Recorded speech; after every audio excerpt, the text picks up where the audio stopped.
লীলা লিছে নাই লো লীলা লিছে নাই লো যাই গুটি যাই বল হাত খুলি সাথ লৰা মাকে এই হেৰা মনি কলি হেৰা মনি কলি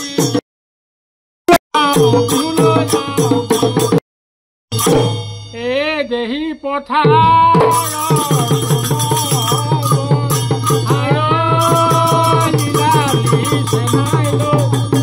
দেহি তোমাৰ কোমল যৌৱন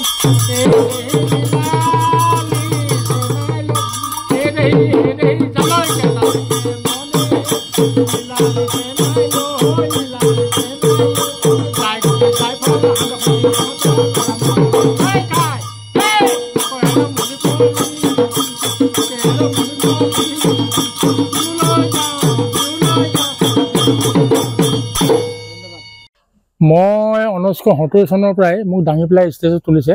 তেতিয়া পৰাই মই বিহুৰ প্ৰতি মানে মোক খুব আকৰ্ষণ কাৰণে তুলিলে। যেতিয়া মই গগনা বজাইছিলোঁ, গগনা বজাই মানে বিহু নাম খুব ভাল পাওঁ। আৰু সেই তেতিয়াই প্ৰায় পিতৃপুৰুষসকলে মানে বিহু নাম যিখিনি গায় মই তেতিয়াৰ পৰা চুৰ কৰি হাঁচতি কৰি ৰাখি থোৱা আছে। এতিয়া এই কাৰণে পুৰণি বিহুৰ বিষয়ে মই কোনোবাই এতিয়া বিহু বিজতীয়া কৰিলে খুব বেয়া পাওঁ। যিহেতু বিহু কেইবাটাও কথা আপোনাৰ মুখত আমি জানিবলৈ চেষ্টা কৰিম যে বিহু আগৰ বিহু আৰু বৰ্তমানৰ বিহু পাৰ্থক্য কি দেখা পায়? পাৰ্থক্য বিহু মানে কথা এটা হয় যে কি যেতিয়া নেকি গাত চেনি হয় তেতিয়া চুগাৰ বুলি কয়, আৰু বেছিকৈ চেনি হ'লে মানে পৰুৱা উঠে। গতিকে আগতে ৰহন লগাওঁতে আজিকালি শিল্পীবিলাকে বিহু একেবাৰে বিজতীয়া কৰি গ'ল। আজিকালি শিল্পীবিলাকে বনগীত কোনটো সেইটো চিনি নাপায়, বিহুৰ নাম কোনটো, ক'ত বিহুৰ নাম গাব লাগে সেইবিলাক চিনি নাপায়। গতিকে আগৰ বিহুৰ লগত আৰু এতিয়া বাজু বিহু বহুত পাৰ্থক্য আছে। নামৰ বহুত পৃথিৱী। আগতে বিহুৰ নাম বুলি কয়, বিহুৰ নামত বুৰঞ্জী আছে, বিহুৰ নামত সত্য বাস্তৱ আছে, বিহুৰ নামত কাহিনী আছে। কিন্তু আজিবিলাকে মই তোমাক ভাল পাওঁ, তুমি মোৰ হৃদয়ৰ পৰা প্ৰাণ, বা বছ ইমানটোৱে আৰু একো নাই। ষ্টেজ বিহু আৰু চোতাল বিহুৰ মাজত পাৰ্থক্য কি দেখা? ষ্টেজ বিহুটো কৰিব পাৰিলে ভাল, তাৰমানে দূৰৰ পৰা দৰ্শকবিলাকে চাব পাৰে। আৰু এই চোতাল বিহুটো মানে তাৎপৰ্য বহুত মানে আছে। যেতিয়া আমি বৰ মেডিকেললৈ যাওঁ, এই পদূলি মুখৰে ডেৰা যে এই পদূলি মুখৰে ডেৰা আমি ল'ৰাহঁত ধেমালি কৰিছো আপুনি নেপাব বেয়া।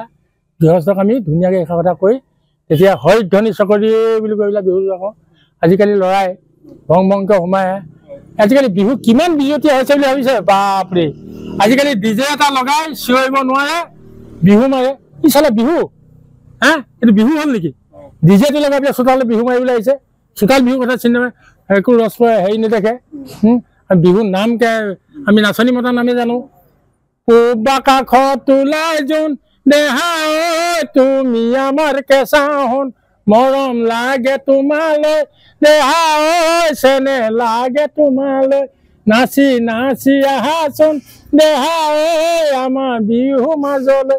কিমান মৰমত দেহা বুলি কৈ মানে আমি নাচনীজনী মাতি লৈ আহোঁ।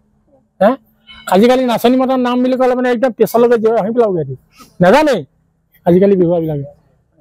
লগত আমি আৰু এটা কথা ভাবিম, যিহেতু আপুনি বিহু সুৰক্ষা সমিতিৰ লগতো জড়িত হৈ আছে, আপুনি খুব 2 এদিনৰ আগতে আপুনি অসম প্ৰাণ বঁটা লাভ কৰিবলৈ হয়। নিশ্চয় নিশ্চয়। কি ক'ব এই সন্দৰ্ভত? বিহু সুৰক্ষা সমিতিৰ বিষয়ে ক'বলগীয়াটো নাই, বিশেষকৈ বিহু এতিয়া এটা বিতৰ্ক মানে আৰু এটা কথা সেই মাজতে সংযোগ কৰি দিছোঁ প্ৰশ্নটো, কিছুমান SOP ধৰি লওক কিছুমান নীতি নিয়ম বান্ধি দিয়া হৈছে। হিন্দী গীতৰ কথাটো ওলাইছে তাতে যে কোনো ধৰণৰ বিহু গীত গাব নোৱাৰে, হিন্দী গীত গাব নোৱাৰিব ষ্টেজত। প্ৰকৃততে কথা এটা আছে কি বিহুটো বিহুৱে হ'ব লাগে।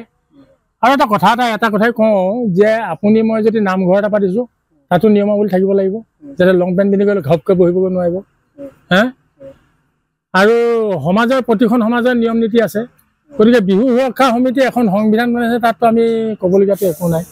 গতিকে কথা এটা হৈছে কি আজি আমাৰ এজন গায়কে বিহুৰ ক্ষেত্ৰত 4 লাখ 3 লাখ নিশা সাংস্কৃতিক কৰিবলৈ আহে, কিন্তু উদ্যোক্তাসকলে কি কৰে ধুতি পিন্ধে, ৰাতিপুৱা ভগৱানক সেৱা কৰে, বৰষুণ নিদিবৰ কাৰণে ইন্দ্ৰ দেৱতাক লাই খুঁটা পুতি পেলাই সেৱা কৰে। ইমানখিনি পৰম্পৰা কি হয়, সিহঁতি মানে পটলং পিন্ধি আহি পেলাই ষ্টেজত উৰাই কিবা কিবি গাই গ'ল, মানে কথাষাৰ শেষে হৈ গ'ল। কিন্তু উদ্যোক্তাসকলে কিমান নীতি নিয়ম কৰিলে, কি হ'ল তেতিয়াহ'লে? ফুটুকা পেনত পৰিলে। এতিয়া গোটেই জাতিটো তেওঁলোকে প্ৰথমতে গাড়ীটো গুচি গ'লগৈ।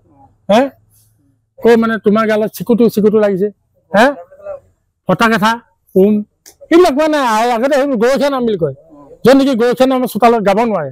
আজিকালি গায়কে এইবোৰ গান গাব লাগে নে গান গাব লাগে গাই পঠিয়াই দিয়ে এইবিলাক চব বনগীত কিন্তু বনগীত আজিকালি ল'ৰাবিলাকে চিনি নাপায় হা নহয় জানো গতিকে এইবিলাক বনগীতে আনিবিলাক চোতালৰ বিহুত গাই দিলেহি গতিকে ঠিক তেনেকুৱা কথা অসমবাসীলৈ কি অনুৰোধ জনাব আমি অসমবাসীলৈ এটাই অনুৰোধ জনাওঁ যে অতীত পৰম্পৰা বিহুত বহুত নীতি নিয়ম আছে বহুত নীতি নিয়মখিনি থাকিলে যে এই বিহু নীতি নিয়ম মানিলে আমাৰ অসমৰ সংস্কৃতি জীয়াই থাকিব আৰু সংস্কৃতি জীয়াই থাকিলে আমি অসমীয়া বুলি কৈ পেলাই কোনো হেৰি অস্তিত্ব নাই গতিকে বিহুক সুৰক্ষা দিব লাগে বিহুক সুৰক্ষা দিলেহে অসমীয়া যদি সুৰক্ষা হ'ব যদি ব্ৰহ্মপুত্ৰখন আজি নায়েই কি হ'ব তেতিয়াহ'লে নদীখনৰ পৰিচয় দিলে যদি অসমৰ বিহুটোৱে নায়েই তেতিয়াহ'লে কি আছে আমাৰ অসমীয়া কি থাকিব তেতিয়াহ'লে হে